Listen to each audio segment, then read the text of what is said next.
Have you ever wondered why, despite years of spiritual practice, meditation, or religious devotion, you still find yourself searching for something more?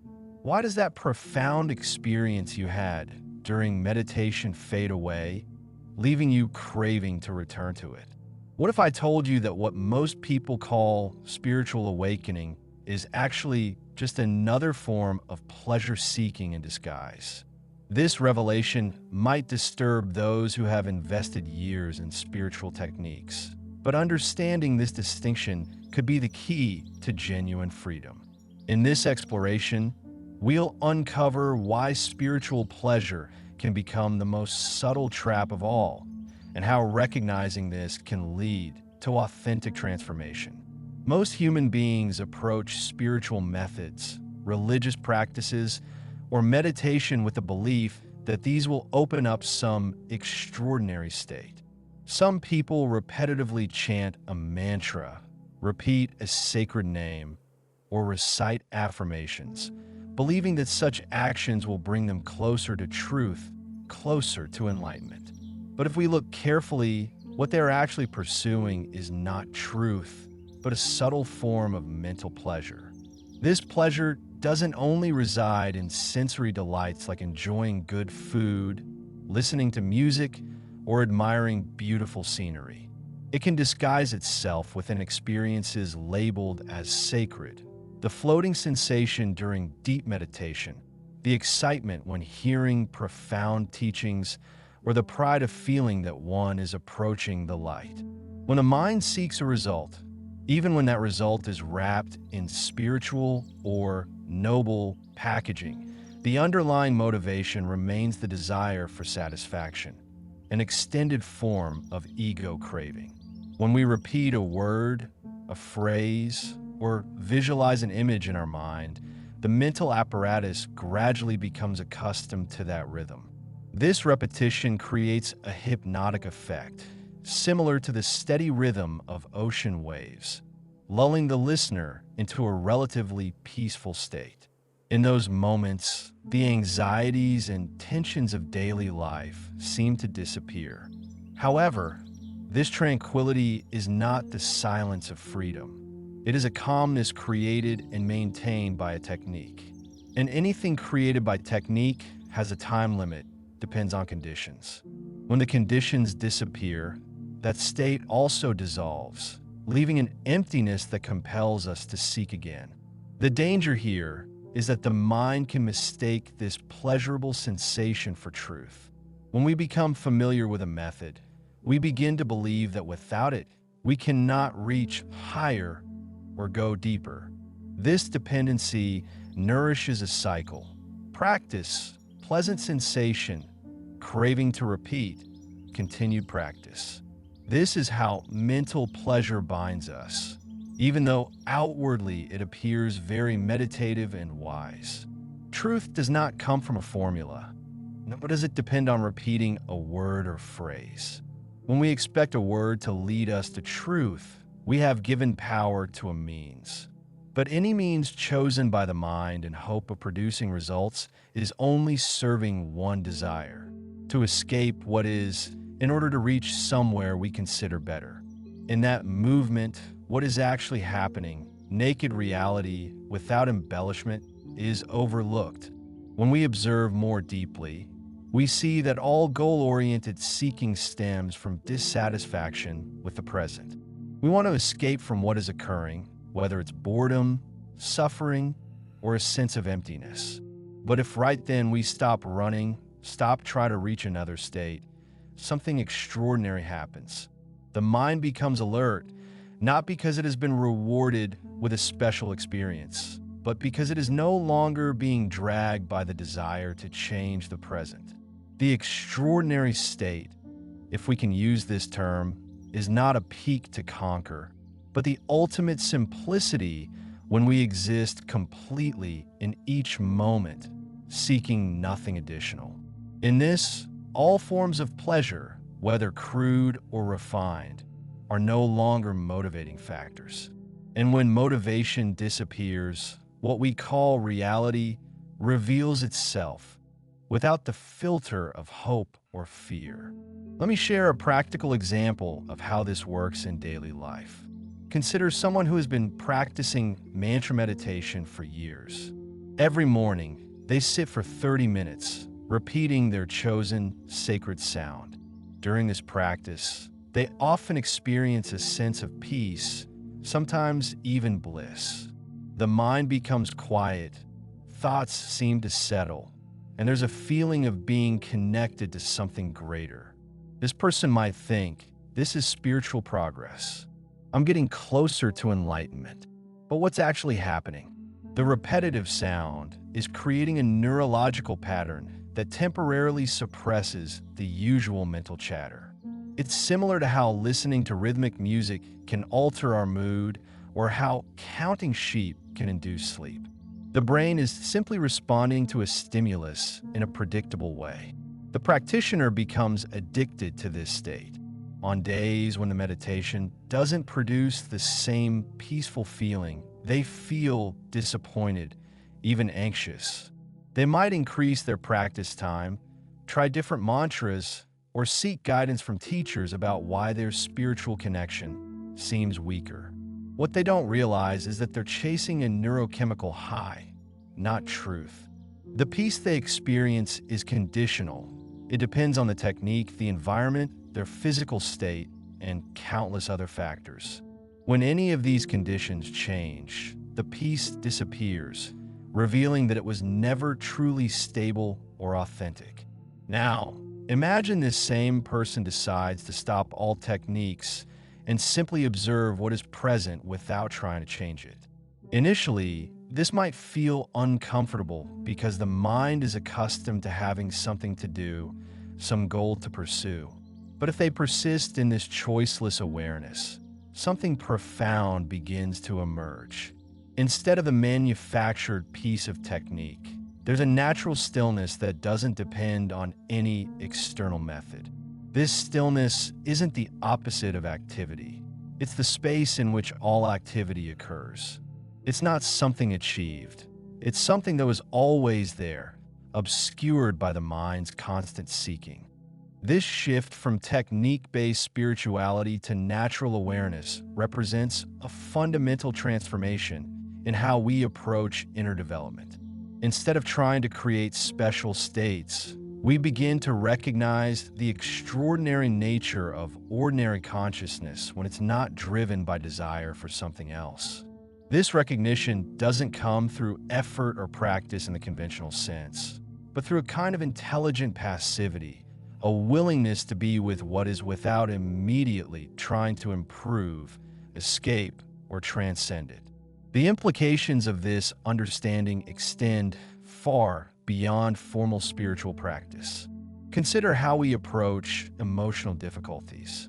When sadness arises, our immediate impulse is often to do something about it. Meditate it away, think positive thoughts, distract ourselves, or analyze why we're sad. But what if instead of treating sadness as a problem to be solved, we simply allowed it to be present, not wallowing in it or dramatizing it, but meeting it with the same quality of attention we might give to a sunset or a piece of music? In this meeting, something remarkable occurs. The sadness doesn't necessarily disappear, but our relationship to it transforms completely. We discover that we are not the sadness. We're the awareness in which sadness appears and disappears. This same principle applies to all psychological states: anger, fear, joy, excitement. When we stop trying to manipulate our inner experience to conform to some spiritual ideal, we begin to see the natural intelligence that governs emotional life. Emotions arise, express themselves, and dissolve according to their own rhythm, much like weather patterns in the sky. Our interference, our attempts to prolong pleasant states and eliminate unpleasant ones, creates psychological conflict and suffering. But here's where many people become confused. They think that accepting what is means becoming passive or indifferent to life's challenges. This is a misunderstanding. True acceptance is actually the most dynamic state possible because it's free from the resistance that typically drains our energy. When we're not fighting reality, all our energy becomes available for appropriate action. We respond to situations from clarity rather than reactivity, from understanding rather than conditioning. Let's explore this through another practical example. Imagine someone dealing with chronic anxiety. The conventional spiritual approach might involve various techniques: breathing exercises, visualization, positive affirmations, or seeking higher states of consciousness to transcend the anxiety. While these methods might provide temporary relief, they often reinforce the underlying belief that anxiety is something wrong that needs to be fixed. The person becomes dependent on techniques, always needing to do something when anxiety arises. But what if this person approached their anxiety differently? Instead of immediately reaching for a technique, they simply observe the anxiety with genuine curiosity. What does anxiety actually feel like in the body? What thoughts accompany it? What happens to the breath naturally? How does the anxiety change when it's not being resisted or fed by fearful thoughts about being anxious? Through this kind of intimate observation, something fascinating emerges. Anxiety is revealed to be a collection of sensations, thoughts, and reactions that have no solid, permanent existence. It's like watching clouds form and dissolve in the sky. The anxiety doesn't necessarily disappear immediately, but the person's relationship to it transforms. They discover they are not anxious. They're the space in which anxiety appears. This discovery is not a technique or a method. It's a recognition of what was always true. The space of awareness in which all experiences arise is never disturbed by the content of experience, just as the sky is never stained by the clouds that pass through it. This recognition doesn't come through practice or effort. It comes through a kind of intelligent seeing that happens when we stop trying to get somewhere else. The beauty of this approach is its simplicity and immediacy. It doesn't require years of training, special knowledge, or particular conditions. It can happen right now, in the middle of whatever is occurring in your life. Whether you're washing dishes, stuck in traffic, dealing with a difficult relationship, or sitting quietly, the opportunity for this recognition is always present. The question is whether we're willing to stop seeking long enough to see what's already here. This brings us to perhaps the most challenging aspect of this understanding: the ego's resistance to giving up its spiritual projects. The ego loves having something to do, some goal to pursue, some identity to maintain. I am a meditator. I am on a spiritual path. I am seeking enlightenment. These identities give the ego a sense of purpose and specialness.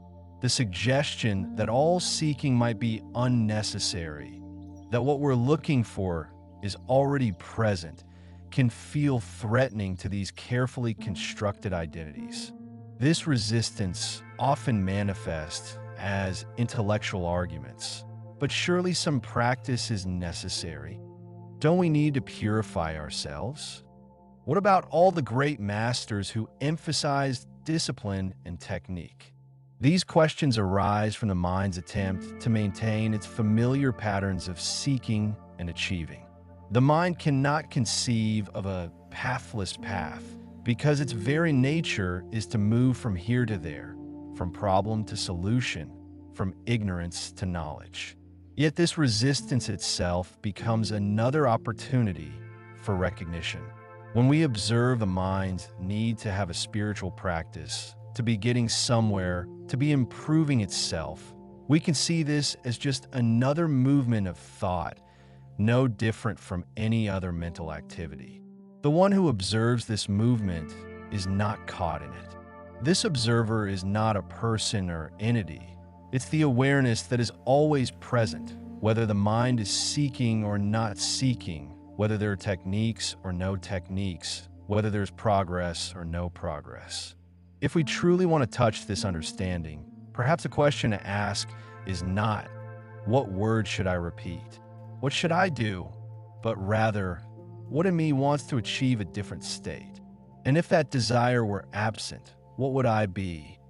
Only by answering through our own living experience, not relying on words or systems, can we clearly see the boundary between truth and disguised pleasure. And in that moment, no more seeking is necessary. This inquiry is not philosophical speculation, but a direct investigation into the nature of our immediate experience. Right now, as you read these words, what is aware of the reading? What knows that thoughts are appearing and disappearing? What remains constant through all the changing experiences of your day? This knowing presence doesn't come and go. It's the constant background against which all experiences appear. It's not something you achieve through practice. It's what you are before any practice begins. The recognition of this ever-present awareness is not a spiritual experience in the conventional sense. It's not blissful or peaceful in the way we might expect. It's more like recognizing something so obvious that it's easily overlooked, like suddenly noticing that you've been breathing all along without thinking about it. This recognition is available right now, not as the result of years of preparation, but as the simple acknowledgement of what is most intimate and immediate in your experience.